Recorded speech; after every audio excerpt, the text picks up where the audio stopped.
Oh, we have a hand raised.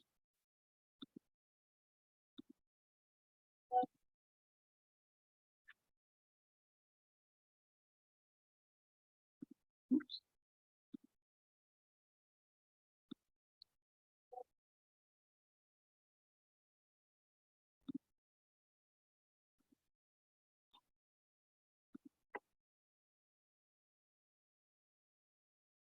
Hey, everybody, thanks for coming. We're going to wait a few minutes. There are a lot of participants who are signed up today, so I'd like to wait until we get a critical mass and we'll begin shortly.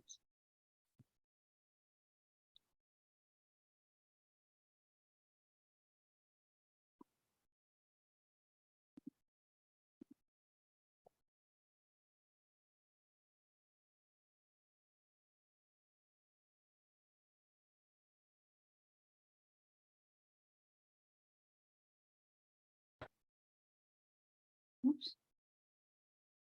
Doing it.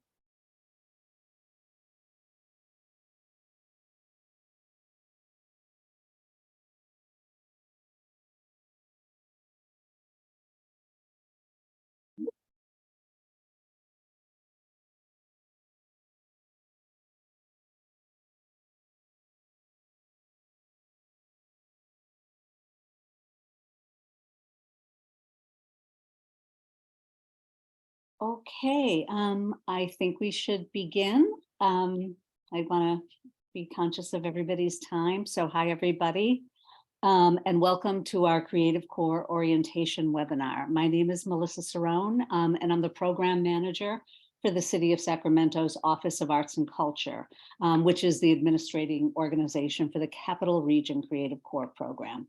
And I'm joined today by a couple of my colleagues. So Diana Rufner's here and Richard Falcone from the Office of Arts and Culture. Richard's soon going to be joining our team, and he will be one of our primary contacts moving forward. And Diana will be facilitating many of our upcoming events and webinars.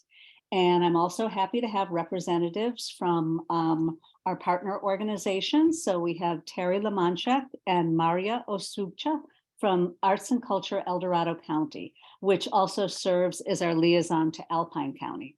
And I think we have today here also Allison Flory from YOLO Arts. And they're going to be your point persons of contact and the outreach managers for work in those regions. And they'll be helping to organize events that help determine priority areas for the programs in those regions. And finally, I can't see everybody, but I think we're also going to be joined here today by Julie Starkey from the California Arts Council's Creative Core team. And we'll try to bring her in the end. I'm not sure whether she's on yet, but she'll be able to answer some questions about the council's framing of the program and add any information as needed. So I am actually going to go off camera. I'm going to set my video because I am struggling with a terrible head cold today, and I do not want to subject any of you to seeing me blow my nose throughout this whole event. So I will come back on when we do questions at the end. So before I begin, the webinar is going to be recorded and it'll be available later to review on our YouTube channel. I really do encourage you to stay and take part. There will be an opportunity to ask questions if you need clarification and to have access to the chat where folks can post information. But because it's a webinar, we do ask that you put your questions in the question and answer section, the Q&A, and we'll get to as many of them as possible today. I see that there's a question in there right now, but we'll be coming to them a little bit later. And I'm just going to preface it by saying we're probably not going to have answers to all your questions, but we'll compile all the questions that we get and get answers to as we move along with the program, and we'll do a FAQ page on our website. So I'll tell you more about that. But before I begin, I see Megan Ben-Boris, who is our Creative Economy Manager, is here today. And I didn't know, Megan, if you wanted to say a few words before we begin or anything about the program. No, I just think this is a really exciting opportunity for all of us that are in the creative field to really demonstrate once more to people out in the community the real power and value of the arts and creativity and really solving some of the more complex issues of our time. And I think this is a really great opportunity. So glad that we're able to be a part of this, and also just really grateful for our partners in El Dorado and Yolo, who stepped up to the plate during the application process and provided some early feedback, just for all of their work early on and all of the work that's been done. So to my team, you're doing a great job. There's a lot here, and this is going to be really exciting. Thank you. Today, we're going to be just giving you a broad introduction to the Capital Corp Creative Program and its goals and the category of grants that'll be awarded. The session will be followed by some more detailed workshops, and we're going to have some in-person events in the coming weeks and months. And hopefully, even if we don't get all your questions answered today, we're going to have opportunities to learn more about the project as it rolls out in these coming weeks. So stay tuned for more to come. Okay, so our agenda for today, we're going to talk about what is Creative Corps. Maybe some of you don't know what the program entails. We're going to talk about the 4 priority focus areas that we'll be working in, and those are our primary focus interest areas. We'll be talking a little bit about the priority communities that we think you'll be working in, and we'll talk about the Healthy Places Index and tell you a little bit about how you can use that in your work. That's the total Creative Corps program, but then we'll dig into what the Capital Region Creative Corps program is. We'll talk about our 2 grant programs and another interesting and exciting program that we're adding beyond the grant programs, which is a city artist cohort. So we'll give you an introduction to that. We don't have the grant application done yet, but we'll talk a little bit about the rubrics that we use for these kinds of grants and some of the outcomes that we'll be hoping for. And then we'll be talking about mixers, deadlines, and we'll have time for a Q&A at the end. So it should be about a half hour or so for this initial presentation, and then there should be plenty of time for a Q&A after that. So what is Creative Corps? So Creative Corps was developed by the California Arts Council in partnership with the state legislature as a pilot project designed to be an economic recovery and workplace development program for artists and cultural workers, and also a media outreach and engagement campaign designed to increase public awareness in 4 critical priority areas. The critical priority areas are public health awareness to stop the spread of COVID-19, public awareness related to water and energy conservation, climate mitigation and emergency preparedness, relief and recovery, civic engagement, which includes election participation, and social justice and community engagement. So just pay attention to those 4 areas, because as you're thinking about projects and you're thinking about partnerships, these are some of the areas that you're going to want to be getting involved in and partnering with. It is a statewide program. The CAC has awarded 14 grants totaling close to $60 million to administering organizations to serve all 58 counties throughout California. The administering organizations will re-grant the funds to arts and social service organizations and to individual artists and cultural workers to develop these media outreach and engagement campaigns that we spoke about. And the intention is to provide programming in as broad a geographic region as possible and to serve all the 58 counties while prioritizing both rural communities and communities that have been most disproportionately impacted in those 4 target areas. And we'll talk about that more in a couple of minutes. So what does an administering organization do? Well, the City of Sacramento's Office of Arts and Culture is one of those 14 administering organizations. And our work is to re-grant these funds equitably throughout the region. We're going to fund nonprofits and social service organizations, as well as artists and cultural workers, and focus on rural communities and those most impacted in the areas. So remember that each administering organization, when applying, had the freedom to design this project in a way that was unique to the community and their needs. So all programs are going to look different. Every community that you see Creative Corps programs in are going to look a little bit different in those communities and in those regions based upon the needs of the region and also the capacity and the interests of the administering organization. But just know again that we're definitely serving rural areas and the most impacted areas.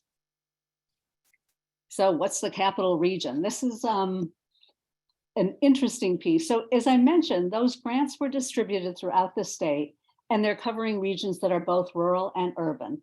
And the capital region was formed in a very specific way to include the 5 counties you see here, which are Alpine County, El Dorado County, Sacramento, Solano County, and Yolo County.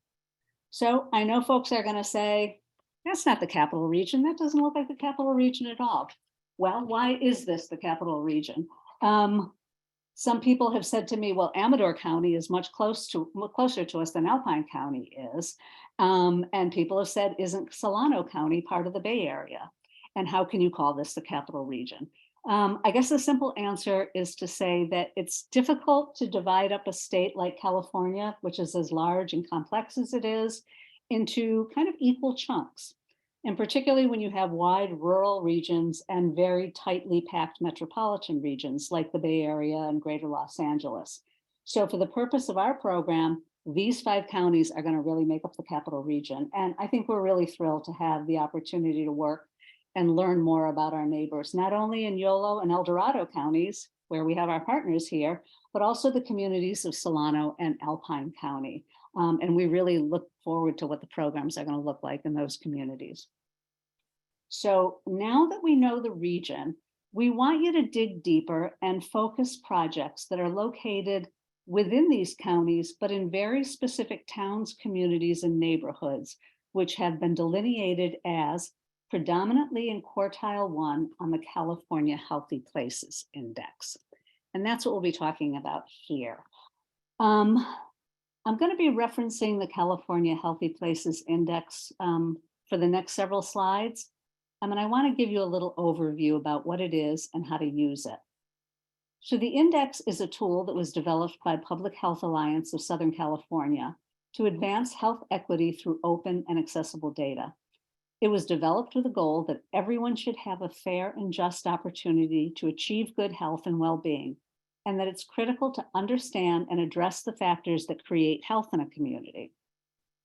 So the index concentrates on social determinants of health, which are the community conditions which have been influenced by policy decisions, including those that reflect institutional and structural racism.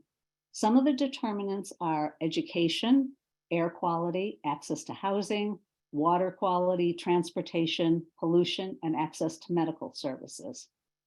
And key to the index is that place and race are important factors, and we need to develop more equitable solutions to these issues.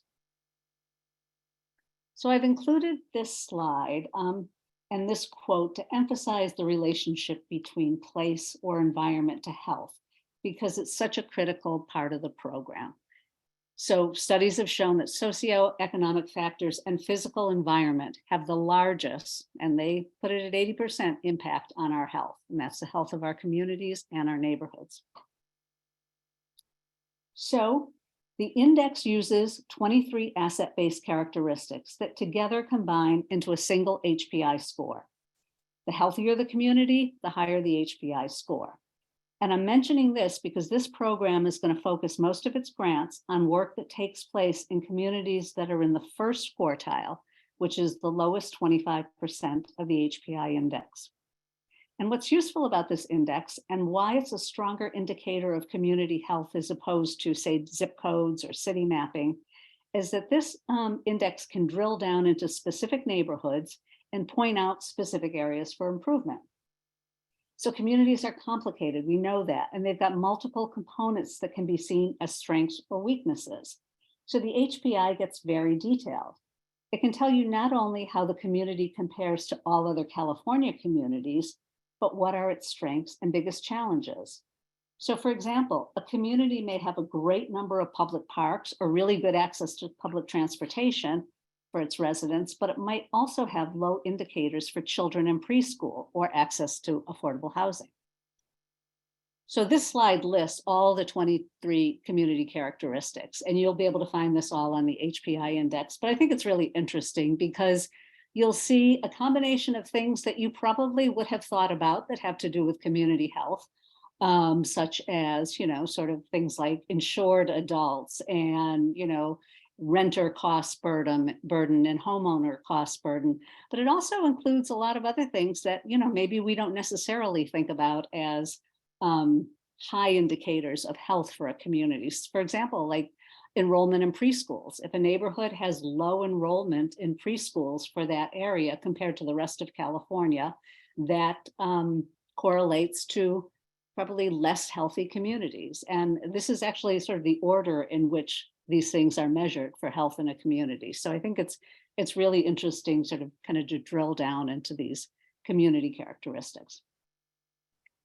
So now I'm going to show you some slides that are going to show you how the mapping works for various counties. So in this first slide, you're going to see an overview of Sacramento County. And what you're going to want to pay attention to is the color coding. So where you see the dark blue on the map, that's going to represent the lowest quartile, where we're concentrating the work. So, I mean, there's some blocking in this map, so you can't see the entire thing, but you can clearly see there are two major quartiles in the north and in the south of the county, and then there are a couple of other dark blue areas in other parts of the county. So that will tell you where the quartile one is in that county. So we want you to get really specific. It's not just about where Sacramento County as a whole sits, but where the neighborhoods where you're going to be doing your work sit.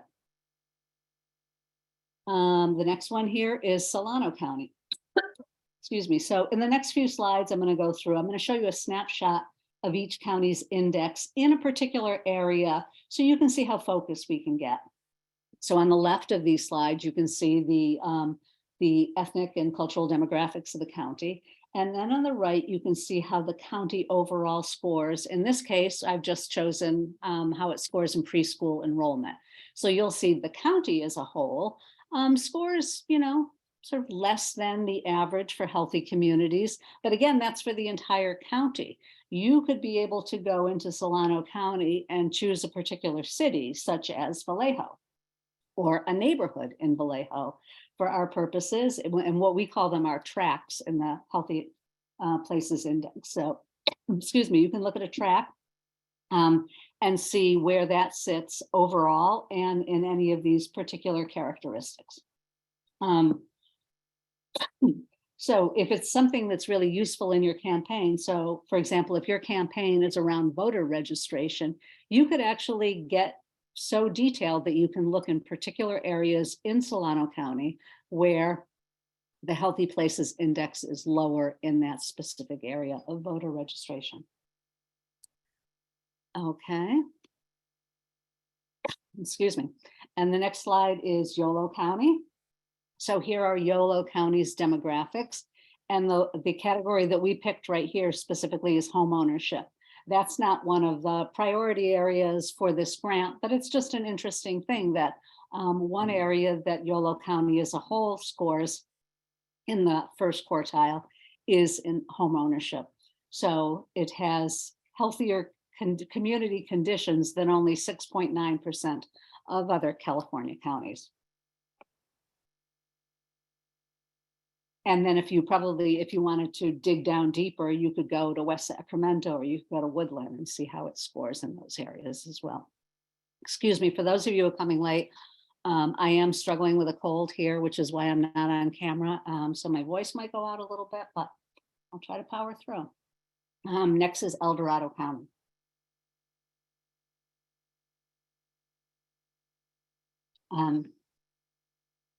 All right, so a note about El Dorado County, it does not have any tracks that are in quartile 1.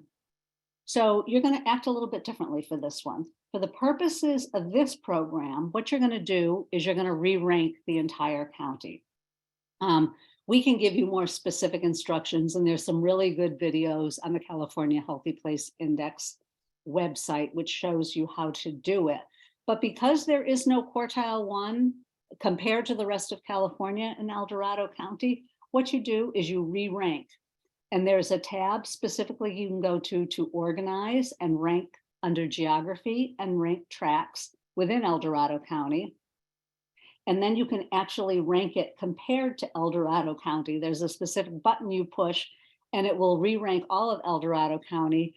And when you do that, magically, there will be blue tracks, light blue tracks, dark blue tracks, and green tracks. So you can actually now look at El Dorado County once it's re-ranked and figure out where the Healthy Places Index is for El Dorado County. So I've showed you examples from 4 counties, and remember, we're focusing on 5. So some of you might be wondering, where's Alpine County? So Alpine County does not show up on the California Healthy Places Index. For a county to be mapped, it needs a population over 1,500. That does not include people that live in dormitories or assisted living facilities or other group facilities. So Alpine County does not have a population above 1,500, so it's not ranked. So the good news is Alpine County, all of Alpine County is considered quartile 1 for the Healthy Places Index. So if you're doing any programming in Alpine County, and remember, we are trying to focus a lot of this on rural communities as a priority, your project qualifies as quartile 1 if you're working in Alpine County. That's important to know. So I just wanted to throw this in. This is a famous photo of Amanda Gorman, the country's youngest inaugural poet, can't say that word, in US history. And if you go to her website, you'll see that this poet laureate describes herself not only as a wordsmith, which is the first way she describes herself, but also as a change maker. And that's what we believe that all of our Creative Core artists can be for our community. And we do believe this quote that art can generate opportunity and access for the sharing of vital knowledge. I wanted to take a moment before we get into what Sacramento Creative Core is, just to say what Creative Core isn't. And I think it's important because I know we have many artists and arts educators here today and people that work in the realm of arts education. So I wanted to clarify that this particular program is not designed to be an in-school or after-school arts education program. While Creative Core can certainly involve youth, the approach that we're looking for requires participants to be fully invested in the shaping of messages and to promote community bonds outside of the school system. We want to be asset-based, cross-generational, and cross-disciplinary. And the California Arts Council does have a number of other grant programs that really are focused on teachers, teaching artists, and education. So we really do encourage you to look, if you really are looking at an education program, to go to the California Arts Council's website and look at some of their other programs. And we're happy to talk about, again, later on, we can discuss programs that do incorporate youth into the programs, but remember, it's gotta be a program that's really about the messaging, and it's not about imparting knowledge to youth in this particular program.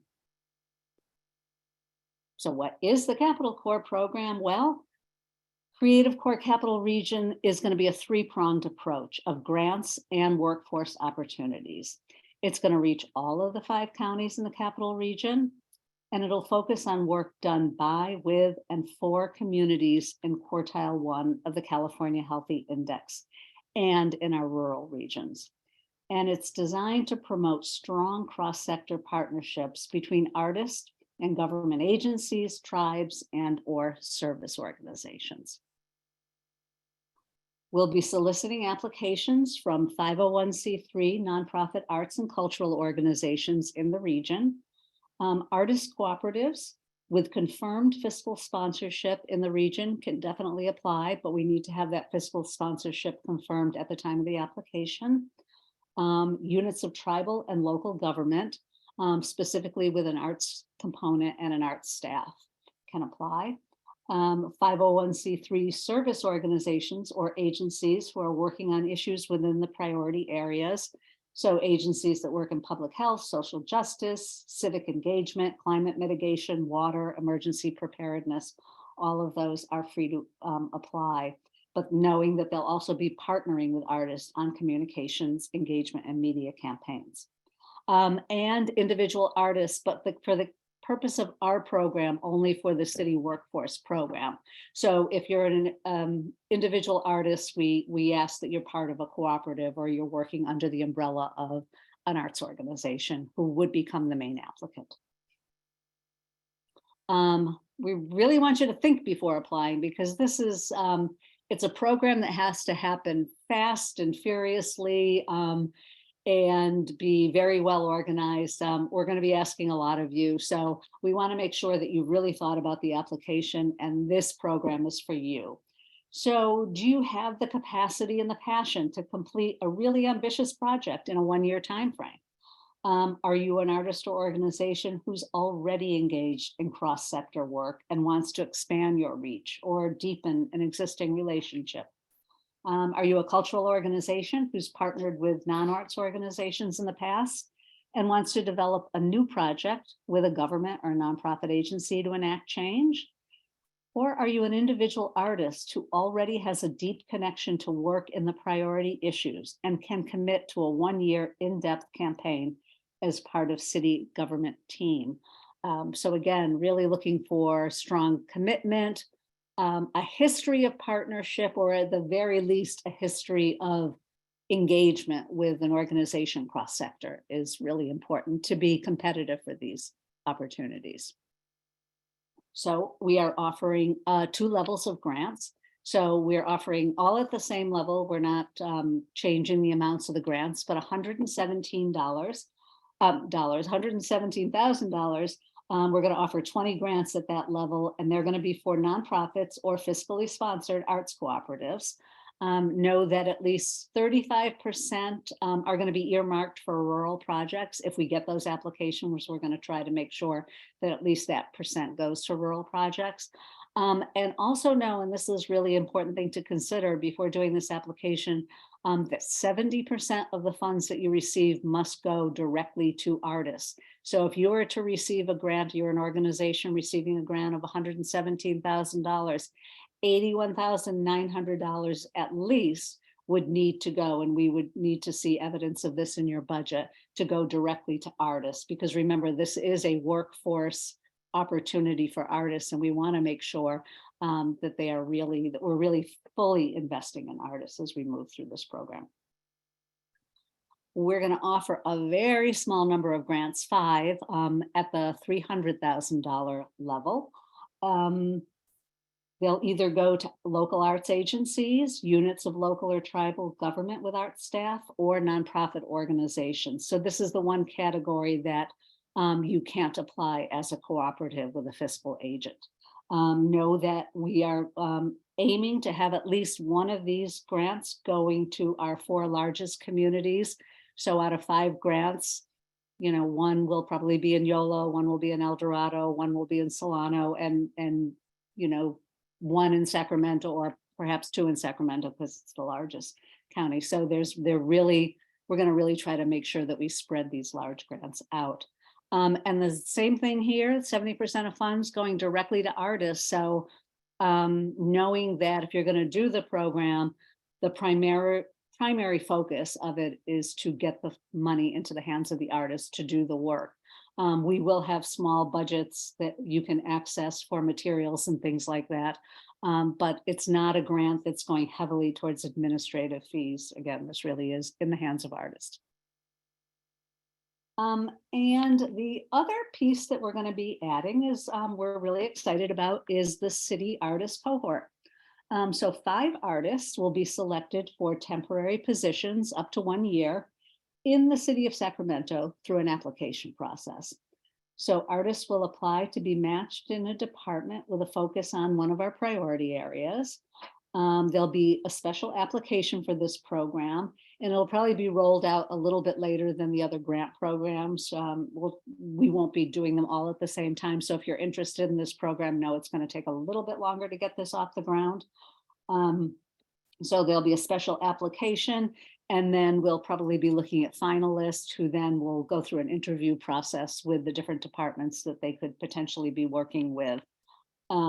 And we really want this to be a true cohort. So we want to make sure that departments are learning from each other and no artist feels isolated in the city. that it's an opportunity for you to be working together on some of the issues that were, in these areas of priority that the city really needs help with around engagement or communications and strategizing. I think it's really important to mention that even though the grants are going directly to organizations or collectives, this work is really designed to center the artist's voice throughout the process. To do that, our applicants are expected to include artists from the inception of the work. Having the artist's voice at the very beginning is really critical to this project. Ensure that artists are co-generators of the work rather than a vehicle for communicating an already developed message. You want to be developing messages together and using the strengths of both the organizations and the artists to work together. And that artists can be seen as facilitators of conversation and push for deeper meaning in the conversation. That they're valued as community organizers who will form trusted relationships within their communities and use their community networks to move the projects forward. And that artists are, of course, recognized as vital storytellers that can translate these code design messages to the communities that they serve. So we don't have the application ready yet. It should probably be ready in the next couple of weeks, and we will put it on our website as soon as it's open and available. But I did want to say that the Office of Arts and Culture uses a rubric for scoring all applications to ensure that the process is as fair and equitable as possible to all the applicants.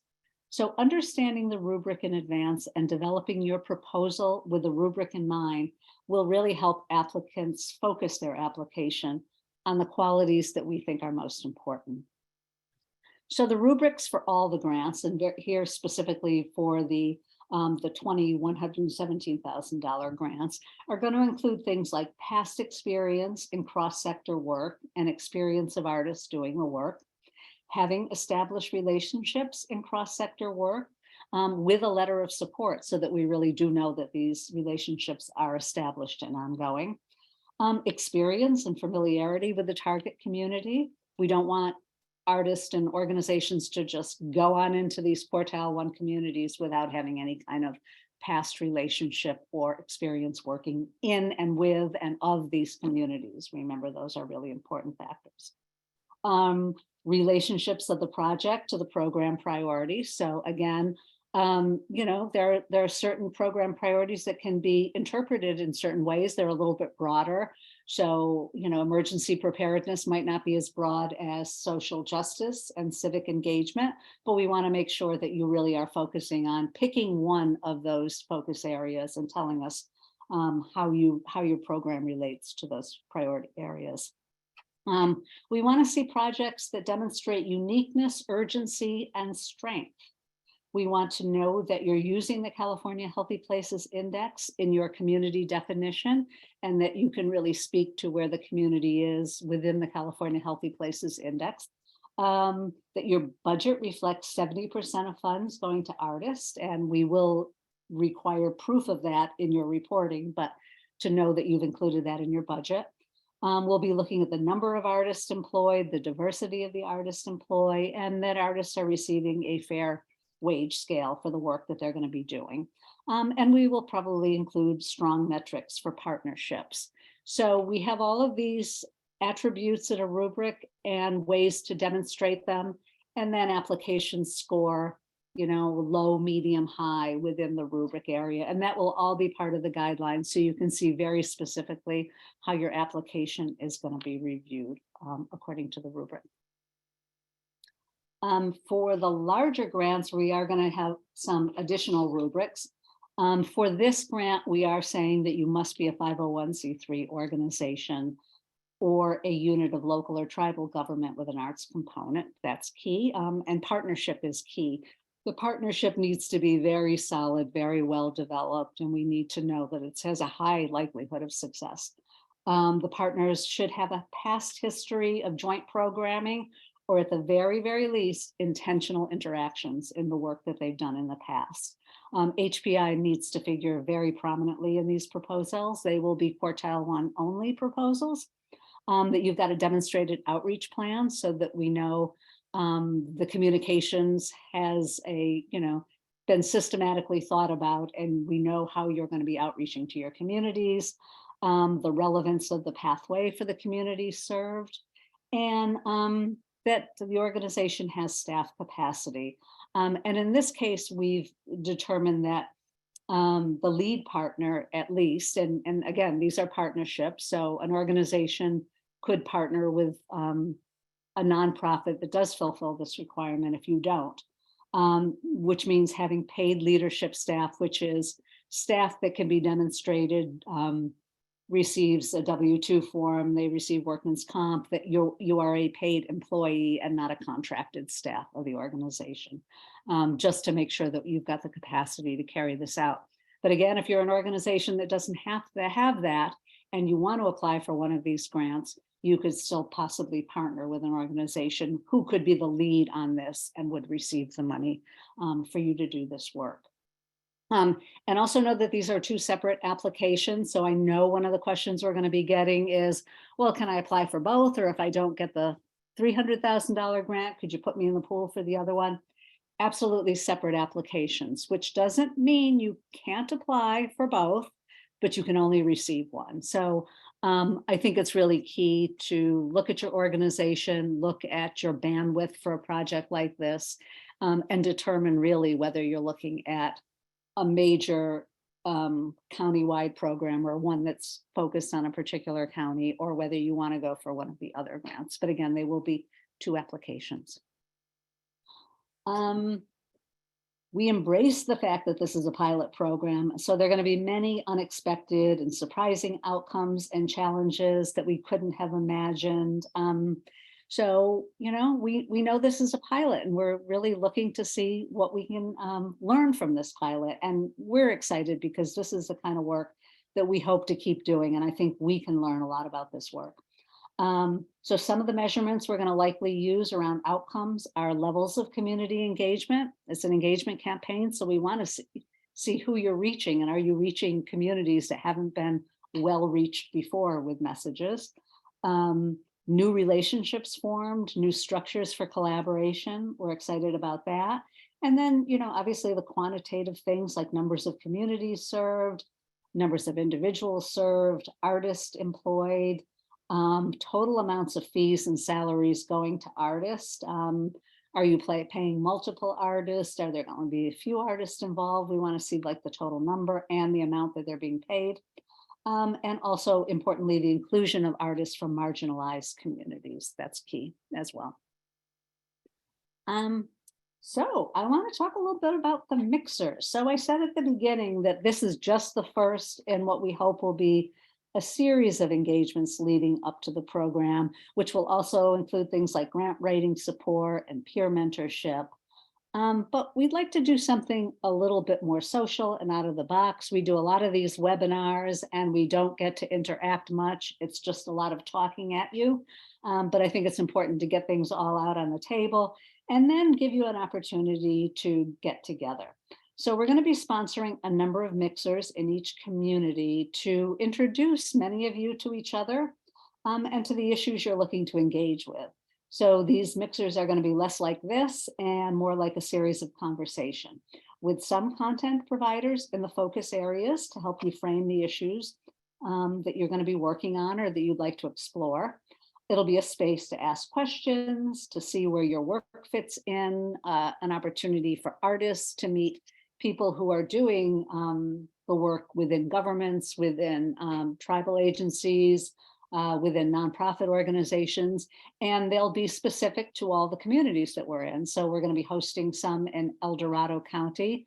We'll be hosting at least a couple, I'm hoping, in Yolo County, and we're going to try to be reaching out to Solano County, and we've already contacted a couple of you there who I know are here at the workshop tonight, and get some support around having mixers in your communities as well. And then obviously in Sacramento, and we will probably do at least one in North Sacramento and one in South Sacramento, because those are the areas of priority on the Healthy Places Index. So Those are all coming up. I know the El Dorado County has scheduled a couple, and I'm going to ask Maria to put that in the chat later or now, just so that you know if you're from El Dorado County, you can attend. And we will be putting all of them in our on our website. So that'll be your resource for that. So deadlines, this is the hardest thing for me to talk about, because deadlines, it means it's real and we've got to meet our deadlines. And I know you're eager to know, when this is due, how long you're going to have to work on the application. So here is my guesstimate at our deadlines, knowing that today we did the webinar, so that's happening. We hope to have the guidelines posted on February 28th. The application should open somewhere between that date and the 5th of March.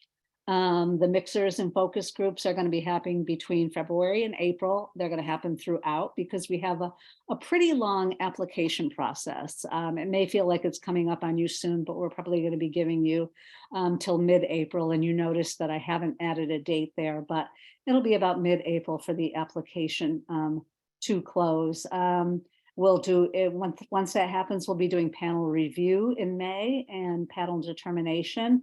And then the awards have to go through an approval process. We have a long process in the city of Sacramento, which I will tell you all more about as we move along, but they do need to be approved by our commission, and the larger grants will need to be approved by city council. So that does take some time. The one thing that's pretty set in stone is the project period, because it really does need to end by September 2024. So we're looking to begin somewhere between August and September. Again, we have to go through contracts, so I like to schedule a little wiggle room in there, but the project period should be gauged to last approximately 1 year, 12 months, something like that. Again, my caveat is that these deadlines are subject to change. One thing I will tell you, I will never make a deadline earlier than I've announced.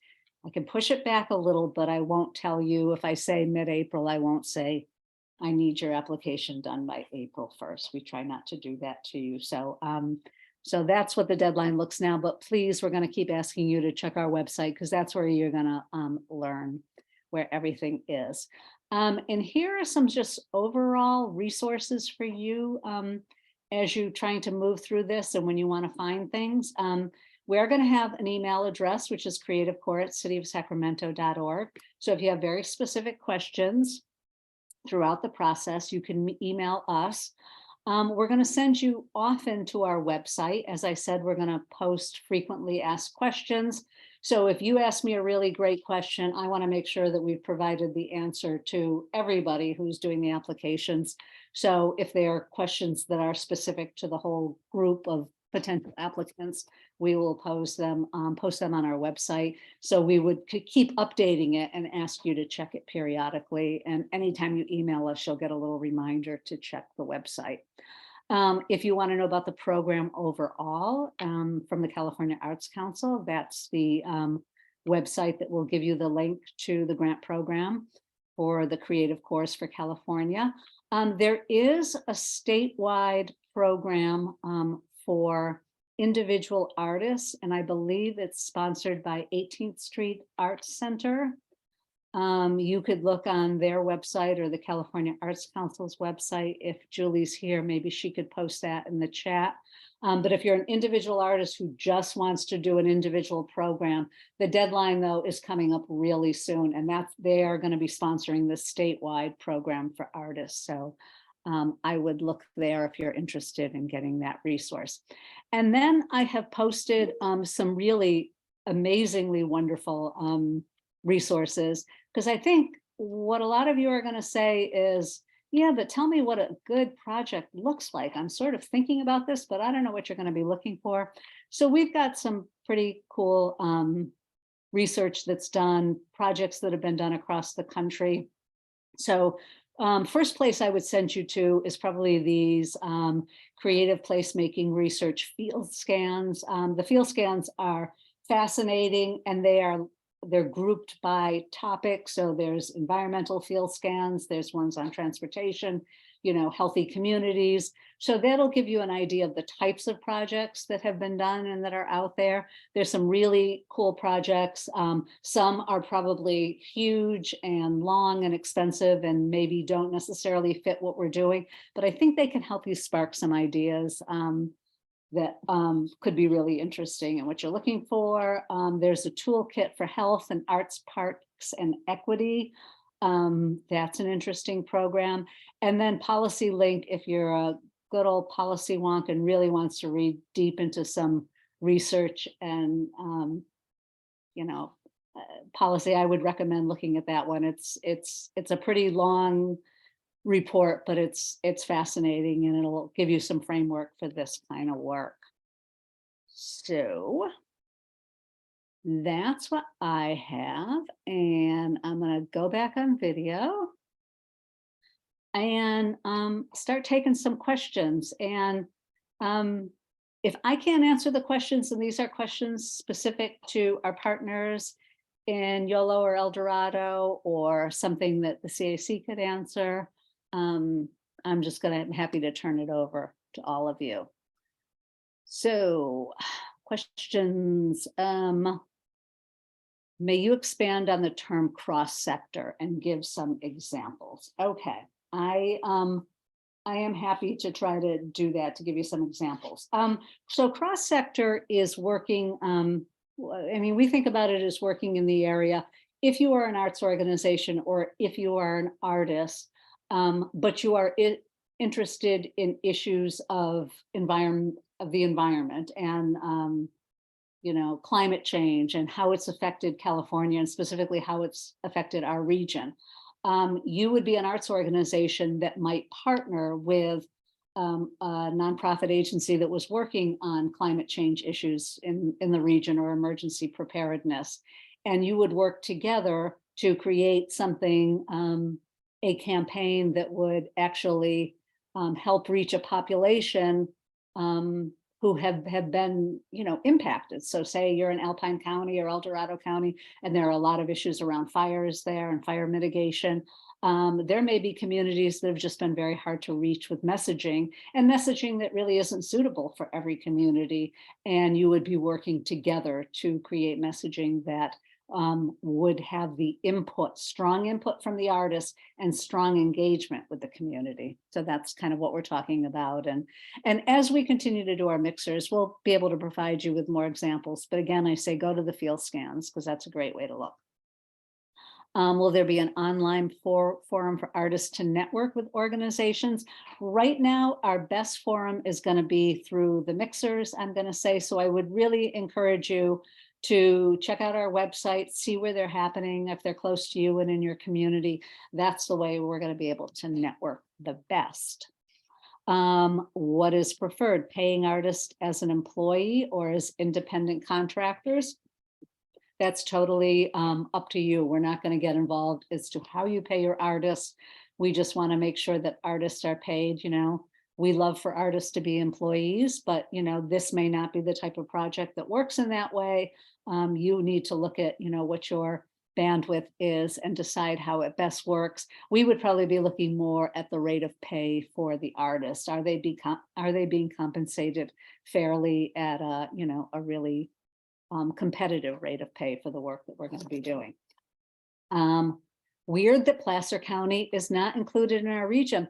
It is weird that a lot of things maybe aren't included in our region. I totally understand that, but we, again, it was just how the state had to be divided so that they could keep the amounts that were going to a region of an equitable size. So I think it was probably difficult and complicated. I didn't get a lot of information about how that was structured. But yeah, this is what we have, but I'm really happy to get to work with the folks that we will be working with. Will leading nonprofits be able to do open applications from individual artists for proposed projects? I think I'm understanding your question, Shira, but the way I'm understanding it is we're not really asking you as a lead agency, if you decided to apply as the lead nonprofit, to just be taking disparate projects from a bunch of artists who come to you and say, well, I want to do this project. And it really needs to be something that you develop through your organization, and then use the artists that you work with, or the artists that you that are best suited for this type of project to move it forward. So we would be looking for you to actually lead the project for the grants.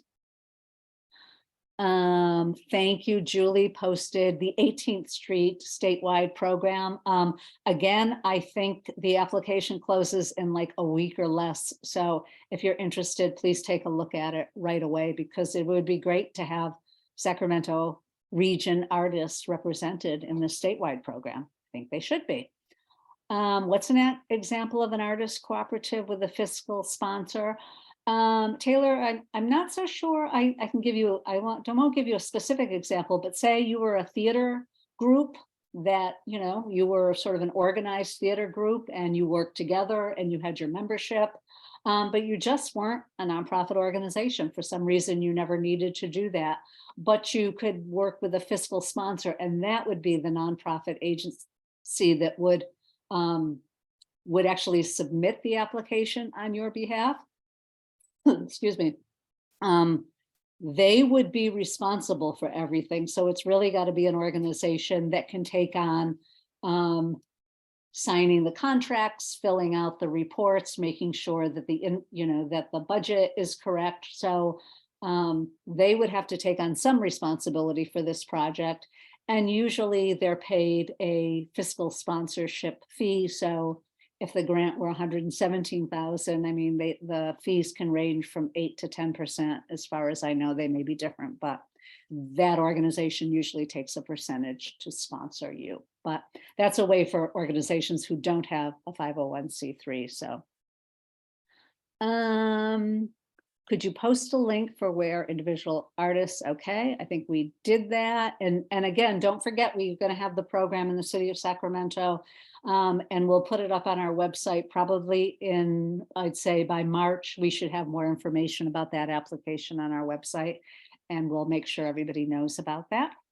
The link to the YouTube channel, hopefully Diana can put that in our chat. It's Sacramento Office of Arts and Culture YouTube channel. It usually takes, if not by tomorrow, then by the next day. This should all be up on our YouTube channel. Chat is disabled. Oh, I don't think it's disabled, but we'll see. Can you repeat, must the project focus on HPI quartile 1 communities only, or can the grant project serve communities in quartile 2 through 4? I am going to say quartile 1 will be the most competitive grant applications. You may be able to make a really good case for a community in quartile 2, specifically if it's around a focus area, like one of the 4 priority areas. I think if you're going to be doing programs in quartile 4, it's probably not going to be competitive because there are so few grants to give out. So I'm going to say I wouldn't do it. I wouldn't recommend it. I mean, I can't tell you what to do, but we're going to be asking that question on the application, and it will be scored accordingly. Would the WX Mural Museum be able to apply if it was a designated block for 1 year? Teresa, I'm not sure I understand the question, but if you are, I don't know if you're asking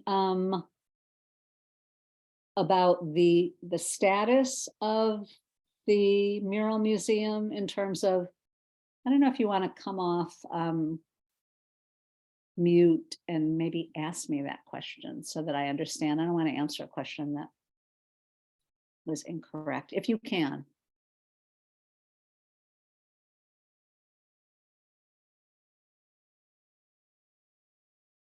Oops. I think the question disappeared, and I'm not sure if you're still here, Teresa, but I think I'm going to answer that. If you're asking the question about it being not a nonprofit, that's an area that you could be considered, you know, a fiscally sponsored project. If you're talking about the mural project specifically, oh, there you go, raising your hand. Okay, can you hear me now? I couldn't I find the can unmute. hear you. Thank you. I couldn't hear you before. Thank you. Okay, so what I'm asking is, since our project is so large and it's a lot of money, could we just pull off one block that would designate it? And it wouldn't even be able to pay for one block, but if we could designate, say, like 20 pillars just to that grant, and it fits the criteria easily, but if Because we just because pulled you're off, working with, are you working with Caltrans on that? we already approved and working with the city of Sacramento and Caltrans. Okay. So I'd have to if- get back to you offline on that. I'm not going to say right now that the program can't be something that already exists. Mhm. But I just really want to be sure that it's also going to fit the rubric. So it's probably Okay. not very helpful. So I'm not saying no right now. I'm saying there is a Okay. possibility, but let's look into that a little bit more. And as we get the application out, we can have a conversation about is there a way to frame that? So we did Okay. talk about it, and this doesn't necessarily, from our perspective, need to be something that's absolutely brand new, but it needs to fulfill all the other categories. And again, the outreach and the communication is really important.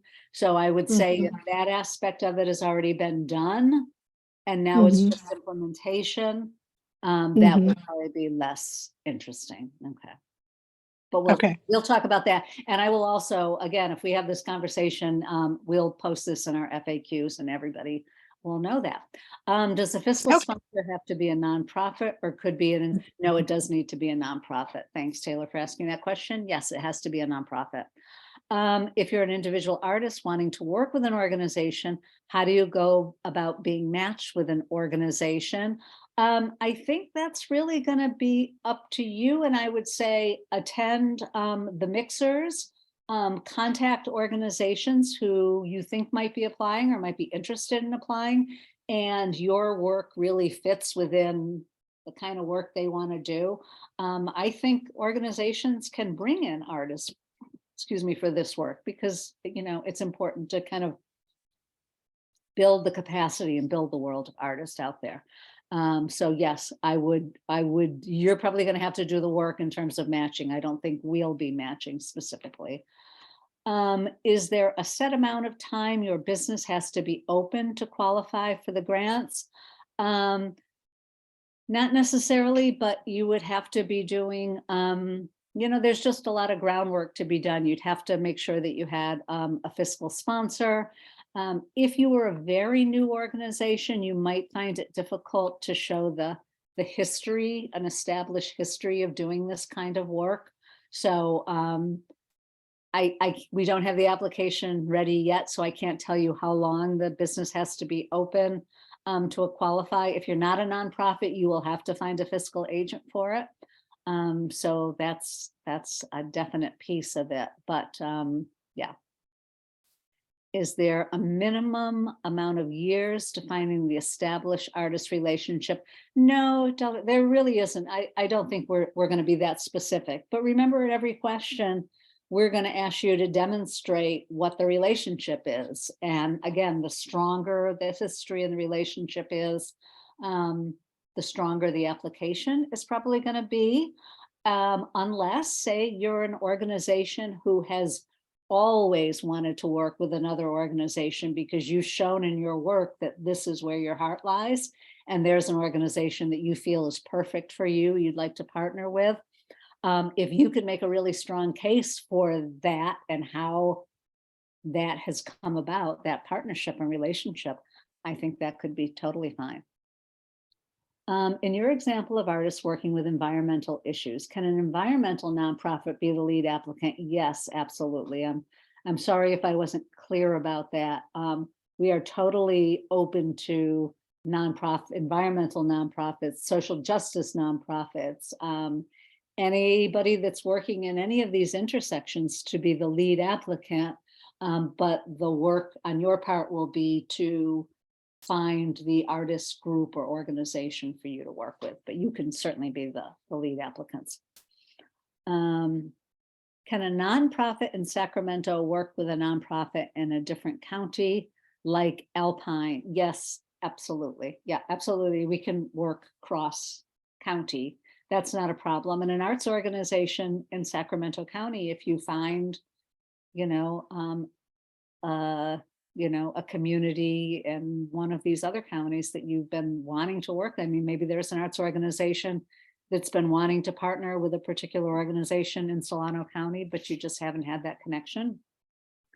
I would say try to make that connection and apply. The more applications that we get, sort of the richer the program will be. You know, we want to get all types of applications. We want to make sure that we're covering as, you know, a broad a sector of the regions and the priority areas and definitely disciplines of artists. Remember, just because it's a communication campaign, people always think visual arts or, you know, spoken word or poetry or written word, but clearly dancers, theater artists, you know, be ambitious in terms of what you're thinking about doing, because there's so many different ways to communicate and to connect. So I think those are all the answered questions. Oh, can you repeat, must the project focus on quartile 1 communities only? I would say yes to quartile 1 and possibly to quartile 2. I would not do a community that was past quartile 2. Because I think it just really takes away from, I'm sure there are lots of, you know, projects that could be done that would be really wonderful, that could happen, you know, in downtown Sacramento or midtown Sacramento, but that's just not it's just not our priority zone. We already have a lot of impact in those areas. So we're looking to have impact in other areas. Again, if you're making a case that you are working with a community, a very specific community around a very specific message, and you can make the case for that, you can certainly apply. It's all going to be about making the best case you possibly can for whatever you're putting forth. And I don't want to waste anybody's time filling out an application, going through the whole process and sort of wondering, you know, why they didn't score as well. It'll be really clear when you see the guidelines and the score. So I would encourage you to focus in those areas. So that's all I have. I don't know if any of our partners have anything they want to add, any, you know, plugs for what's going on in your communities. Melissa, we do also have a raised hand in the attendees if we want to take that. Okay, that I can't see. I'll go ahead and unmute the first. Is Janet? Yeah, if you see any raised hands that you can just like, yeah, that would be great. Yes, thank you for taking my question. I was wondering where I could locate that that portal for the zones to see to look at it more. Oh, that was on it was on the slide. Oops, did I have a slide for the California Healthy Index Places? Wait a second. Let me close this.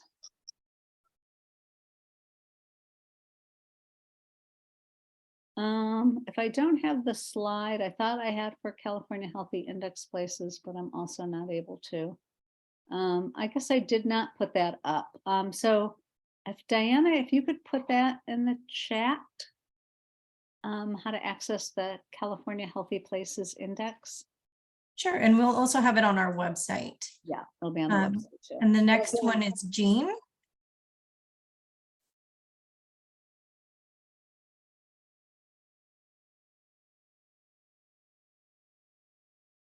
Jean, can you unmute yourself?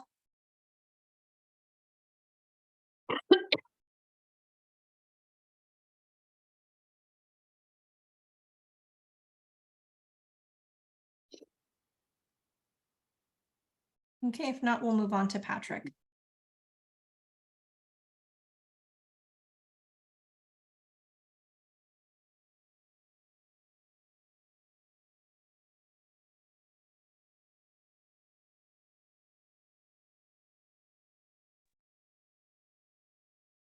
While you're waiting, I see a question, where will the guidelines and applications? That's again on our website, arts.cityofsacramento.org/creativecore. Everything will be there. And pretty much that is the only place you'll be able to find this information. So please go to the website. And the when will be probably not for a couple of weeks. So you may have to keep checking. You know, we're looking to make sure that they're done by the end of this month, but if it's delayed, you know, keep checking. Go ahead, Patrick. My raised hand was an error. My apologies.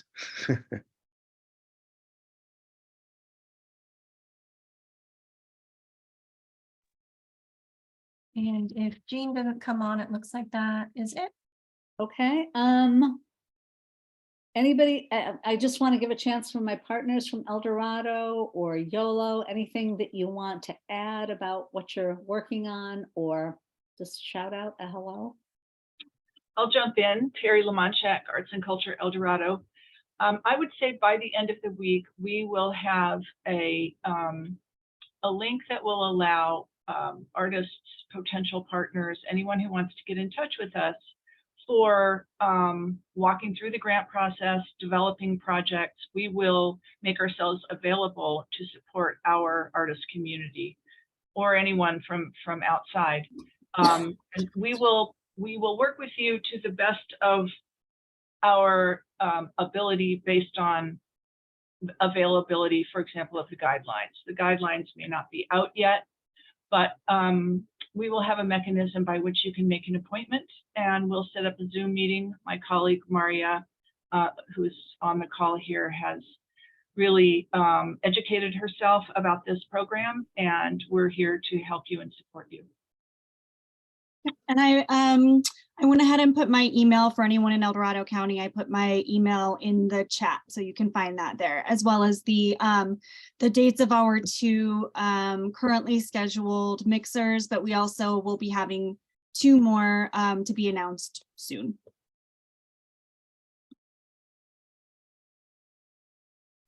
Good evening. I'm Allison Flory with YOLO Arts, and YOLO, we will be having information coming out in the next couple of weeks about when our mixers will be, and then also how you can get support from us, similar to El Dorado, and wanting to make ourselves available so that you can, those in YOLO can put together some competitive applications for this project.